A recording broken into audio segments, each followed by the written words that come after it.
इस कहानी की शुरुआत होती है आज के पाकिस्तान और उत्तर पश्चिमी भारत के इलाकों से, जहां लगभग 3300 ईसा पूर्व में एक क्रांति जन्म ले रही थी। जब दुनिया के बाकी हिस्सों में इंसान कबीलों में रह रहे थे और शिकार पर निर्भर थे, सिंधु नदी और सरस्वती नदी के उपजाऊ मैदानों में हमारे पूर्वज दुनिया का पहला नियोजित शहरीकरण यानी अर्बन सिविलाइजेशन खड़ी कर रहे थे।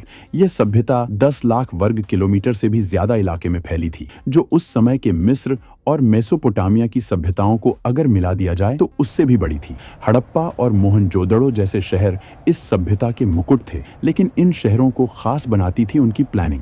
अगर आप ड्रोन लेकर उस समय ऊपर उड़ते तो आपको नीचे एक विशाल शतरंज की बिसात बिछी हुई दिखाई देती। इसे ग्रिड सिस्टम कहा जाता है। सड़कें टेढ़ी मेढ़ी नहीं थीं, बल्कि एक दूसरे को 90 डिग्री के समकोण पर काटती थीं। मुख्य सड़कें उत्तर से दक्षिण की ओर जाती थीं, ताकि हवाएं जब चलें तो पूरा शहर अपने आप साफ हो जाए। ये इंजीनियरिंग का वह स्तर था जो आज भी दुनिया भर के आर्किटेक्ट्स को हैरान कर देता है। हड़प्पा के इंजीनियरों को ईंटों का जादूगर कहा जा सकता है। उन्होंने निर्माण के लिए एक ऐसा स्टैंडर्ड तय किया था जो पूरे साम्राज्य में लागू होता था, चाहे आप उत्तर में हो या दक्षिण में। हर जगह ईंटों का अनुपात बिल्कुल एक जैसा था। यह समानता इस बात का सबसे बड़ा सबूत है कि 5000 साल पहले भी एक मजबूत केंद्रीय प्रशासन था जो इन मानकों को सख्ती से लागू करता था। घरों की बनावट भी कमाल की थी। मुख्य सड़क पर होने वाले शोर और धूल से बचने के लिए घरों के दरवाजे मुख्य सड़क की बजाय पीछे की गलियों में खुलते थे। लगभग हर घर में एक आंगन था, रसोई थी और सबसे चौंकाने वाली बात, एक निजी स्नानागार और टॉयलेट था। दीवारें इतनी मोटी बनाई जाती थीं कि गर्मियों में भी घर के अंदर ठंडक बनी रहे। यह वास्तुकला की वो समझ थी जो बताती है कि वे आराम और विज्ञान दोनों को महत्व देते थे। मोहनजोदड़ो के खंडहरों के बीचों बीच एक संरचना ऐसी है जो आज भी हमें विस्मित करती है, द ग्रेट बाथ या विशाल स्नानागार। यह लगभग 39 फीट लंबा और 23 फीट चौड़ा है। फीट चौड़ा एक जलकुंड था। इसकी इंजीनियरिंग बेमिसाल है। पानी रिसकर बाहर न जाए, इसके लिए ईंटों को जमाने में जिप्सम के गारे का इस्तेमाल किया गया और उसके ऊपर बिटुमेन यानी प्राकृतिक तारकोल की एक मोटी परत चढ़ाई गई।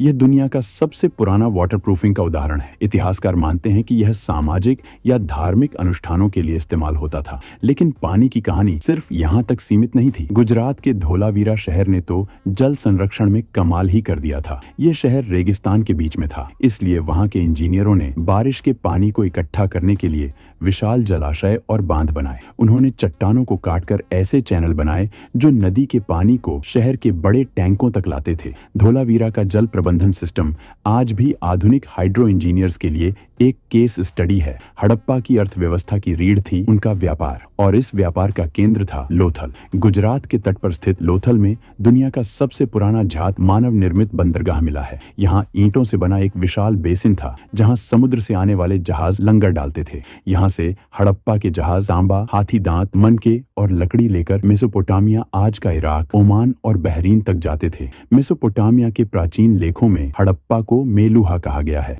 सुदूर देशों में मिली हड़प्पा की मोहरें इस बात का सबूत हैं कि उनका व्यापारिक नेटवर्क कितना विशाल था। वे वजन तौलने के लिए पत्थर के बांटों का इस्तेमाल करते थे।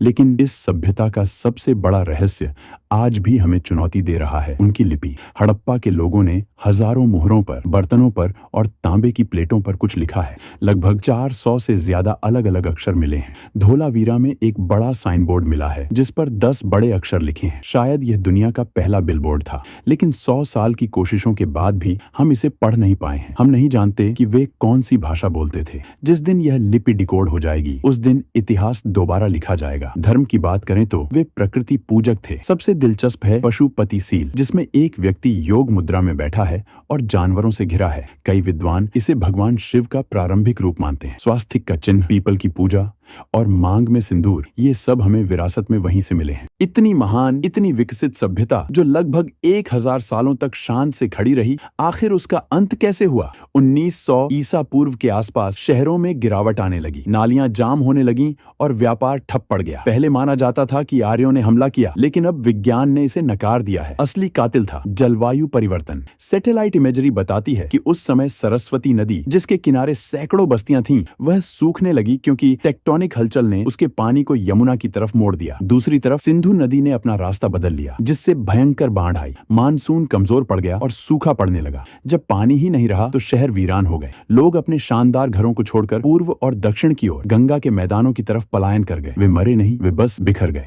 हड़प्पा सभ्यता खत्म हो गई, लेकिन वह मरी नहीं। आज भी जब हम हाथ जोड़कर नमस्ते करते हैं, जब हम योग करते हैं या जब हम अपने घरों में आंगन बनाते हैं, तो हम अनजाने में उसी 5000 साल पुरानी परंपरा को निभा रहे होते हैं। हड़प्पा के लोग हमारे भीतर जीवित हैं। उनका खून और उनका डीएनए आज भी भारत की रगों में दौड़ रहा है। यह खामोश खंडहर हमें याद दिलाते हैं कि हम उस विरासत के वारिस हैं जो तब भी विश्व गुरु थी, जब बाकी दुनिया अभी चलना सीख रही थी। यह इतिहास सिर्फ मिट्टी में दबी ईंटों का नहीं है, यह हमारी अपनी जड़ों की कहानी